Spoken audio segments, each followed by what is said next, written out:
Here at Wyandotte Family, we are passionate about helping people find and follow Jesus. And following Jesus means continually growing, and that growth involves next steps.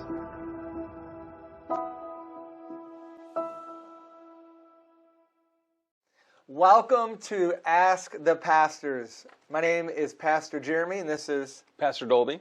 And we are so glad that you are tuning in. The heart behind this show is simply to provide the best that we can, answers to questions about God or the Bible. You know, everything on this show will be based on the Bible. And so we are excited to just dive in, right, Dolby, and see what questions we get. We have gotten a few questions already, but before we get to that, I know you have something exciting to share. Oh, I do, and it's really exciting. If you are the first person to email a question to us as soon as this is aired, there is a gift card to Starbucks in it for you.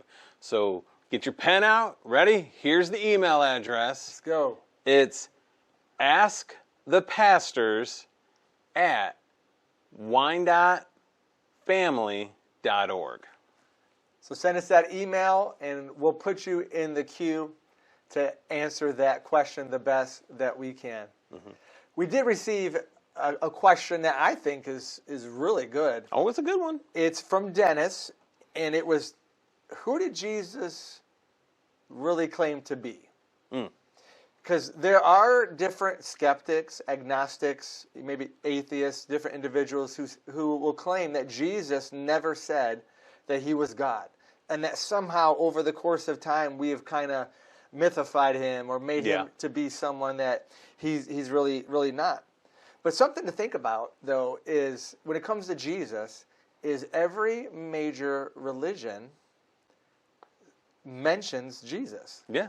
In some way, shape, or form. Now, they don't all agree on who he was, but they mention him. For instance, Muslims believe he was a good prophet. Yeah. The Hindus basically think that Jesus was like a yogi. Buddhists believe that Jesus was a divine teacher. And then Judaism, or Jews, view Jesus, that he was a rabbi. And then, of course, you have Christians who believe that he is the Son of God. So a question or a thought, just a little a little seed to drop would be this, is if Jesus is mentioned in every major religion, wouldn't it warrant some research and some digging into of who this guy really is? You would think, and I know that there is a lot of manuscripts and a lot of writings everywhere, you know what I mean, about this. And sometimes, I mean, that's where that research comes in, is that if you do that, you're going to find this. And then, but it's kind of funny, and it can be a little frustrating, but a little funny too, is that other people will like believe in all these other rulers or these other historians, and they go off of less manuscripts, less writings and teachings about them. And it's like a handful, but then you have Jesus and the writings about him, and it's and there's so many.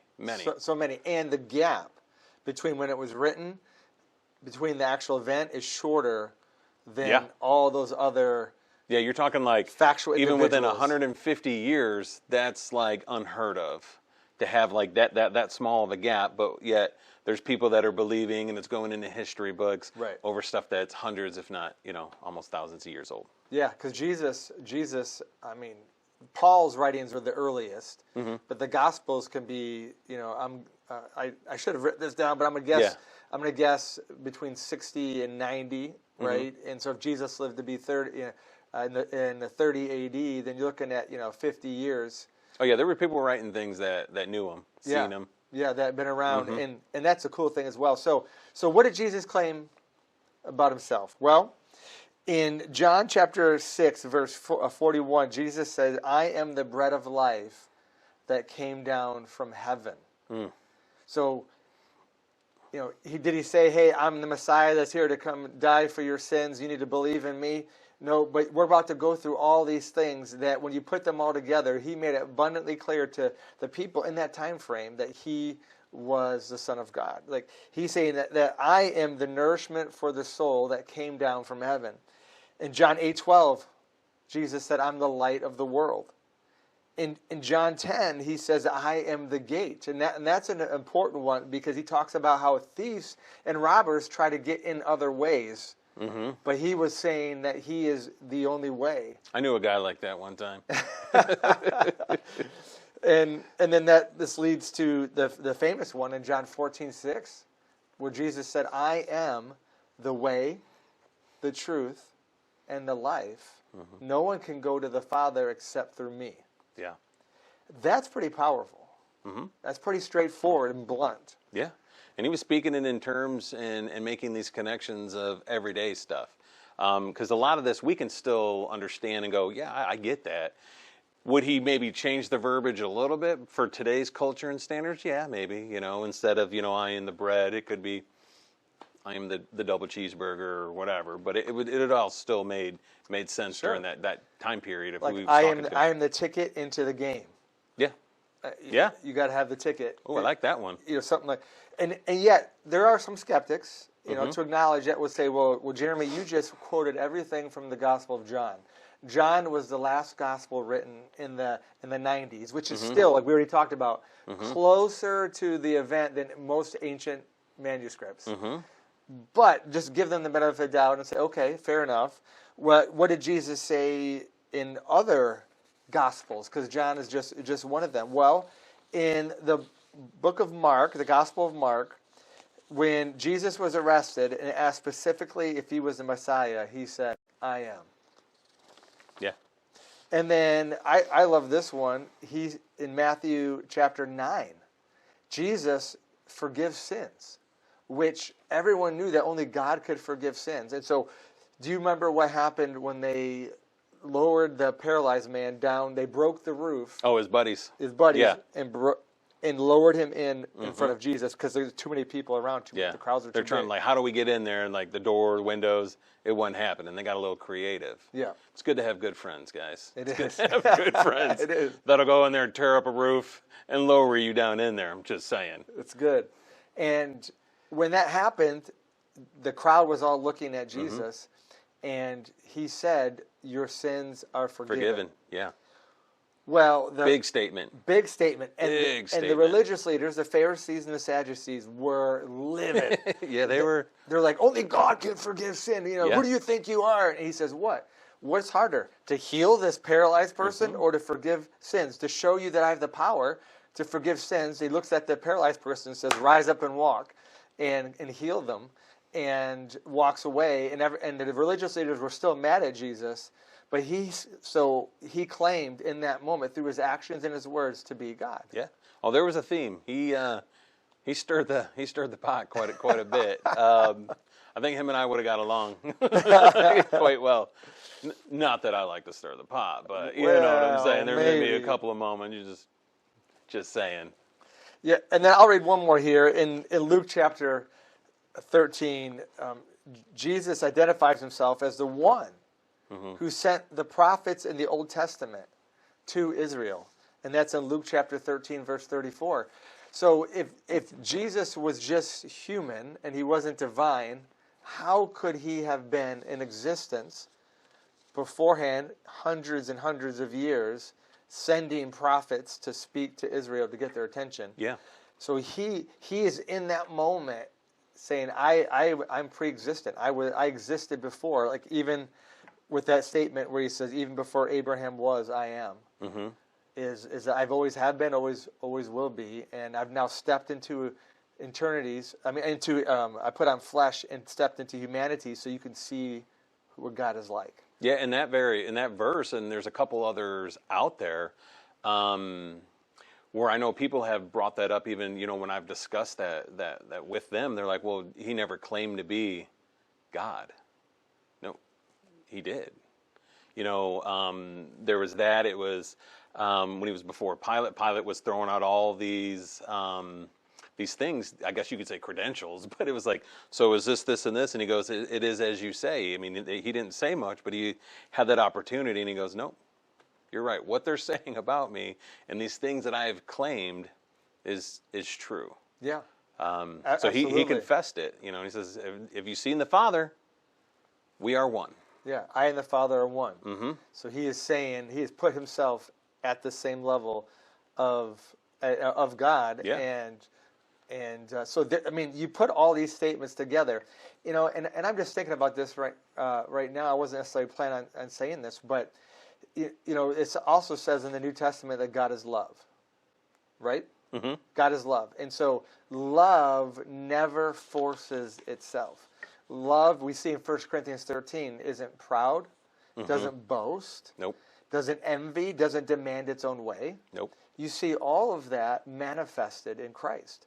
He, as the Son of God, was born in a stable, a humble place, right? And he didn't walk around when he started his ministry going, "Look at me, I got a sandwich board. I'm the Son of God." Yeah, no. He walked around, he preached, he forgave sins like that paralytic man we talked about. He healed the sick, and he constantly said, "He who has an ear, let him hear." Basically saying that some people are going to be so tuned out, they're going to miss that I am God right in front of them. Yeah. And a lot of them did. And a lot of them did. And a lot of them did. And so he made ample statements to communicate in all the Gospels that he was the Son of God. And it wasn't even one that it's like you got to read between the lines. Because sometimes, you know, if we get into conversations with people or we're having a talk that you got to sift through the material. I'm like, no, it is what you say it is. Yep. And I'm saying these things, and I'm not denying these things. Or correcting you. Yeah. Yeah. And he proclaimed it. He proclaimed to be above Moses. He proclaimed to be, you know, like he had that authority. He goes, I have the authority to do this. That's why I do it. Who in the stirring that pot, you know? And they just made them more mad. But he's like, I'm not denying it. I'm saying it. It is what it is. And then that's when the stones got brought out, and then he would always kind of duck away. Exit stage left. And it was really cool. I heard a pastor one time in a sermon go, he was always able to duck away and he had said, it wasn't my time yet. And when it finally was his time, because when they came to him to get him and to arrest him, I'm here. He stepped right up. I haven't left. I've been here, and it was his time. But some of those other times, if you read through the Gospels, they say he just kind of snuck in the crowd, and he just kind of was like, skeet skirt. Yeah. I'm going over here. Like, where did he go? We got this big rock. We'll throw it at him. Like, no, he wasn't there to do that. So, yep. That's good. That's good. Well, that's a great question, Dennis. Thank you so much for asking that question. We're going to jump into a second question after the break. There's 4 Gospels, Matthew, Mark, Luke, and John, and yet they're all a little different. And the question is why? Why don't they all have the same stories in there? So we'll catch that just after this quick break. Sup fam, Jonah here. So God said go to Nineveh. Yeah, hard pass. We're running. Wish me luck. Just booked a one-way trip. Destination, not Nineveh. Let's see if this works. Okay, so apparently there's a huge storm up top. Me, I'm vibing down here. Nap game strong. Hit subscribe for more travel updates. Ooh, turns out this storm, kind of my fault. Should I just jump? Welp, booked a trip to Tarshish. Now I'm getting, unbooked. Overboard we go, I guess. See ya. So, quick update. Inside a giant fish now. Yep. Should have just listened to God. My bad, Lord. Super sorry. Lesson learned. Lord, I was wrong. Please forgive me. I will go to Nineveh. Just deliver me from this place.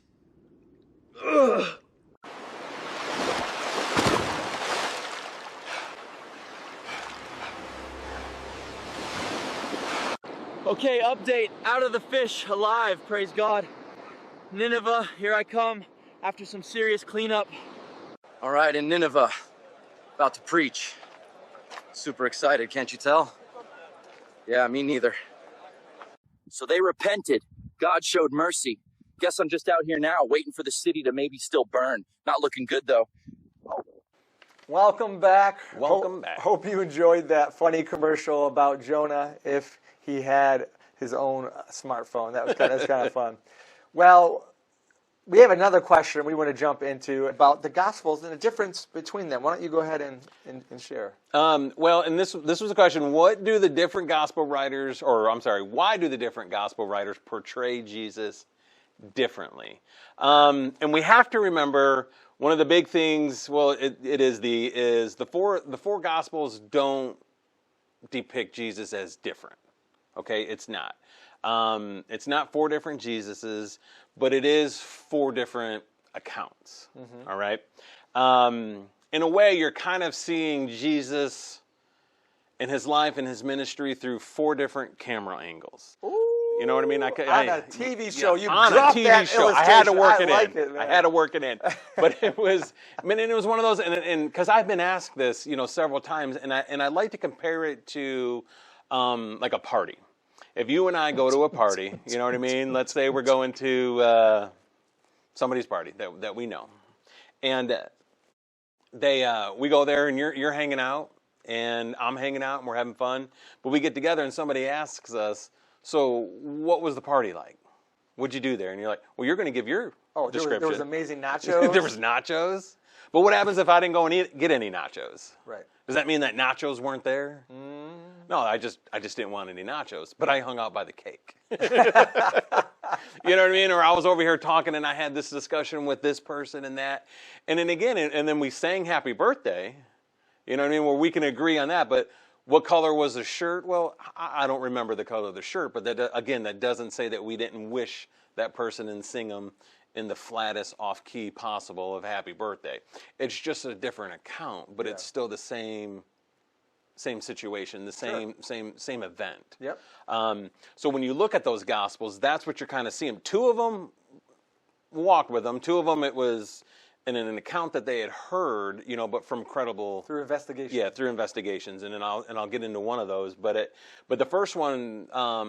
The books of the gospel is Matthew, and this was a book that when Matthew was writing this, and there's even little key glimpses of where you get the writers from.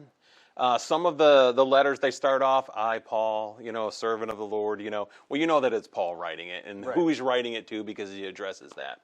And some of these gospels, they give little clues of what it is, but Matthew was writing primarily to a Jewish culture, okay?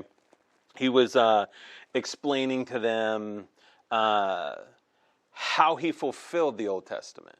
So there was a lot of Old Testament stories and connections because a Gentile or somebody who wasn't Jewish wouldn't have understood that. But Jews did, yeah. So, they understood what that story was. And so when he made that connection, he brought a lot of that into to play. And so just emphasizing that Jesus was the king, and he was going to bring salvation to everybody. And then you got Mark, which Mark, and this was one that he had done his investigation with, but he was writing this book to kind of more Roman citizens, like the Christians that had gotten saved, and just explaining some of the Jewish customs. Because if you're having to explain, the customs to somebody, like, why would you do that? So there was the people that didn't quite understand what they were. So you see that kind of coming out in it. Things that they would understand and how he was, translating Aramaic to them because they just wouldn't have got it. But again, a Jew would have. So you see some of these influences and how he's describing it.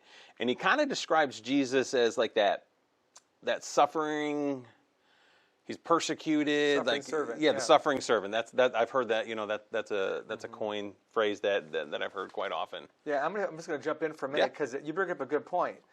Is the writers of the Gospels had a specific target audience, and therefore, at times you might even read stories in different orders. Mm-hmm.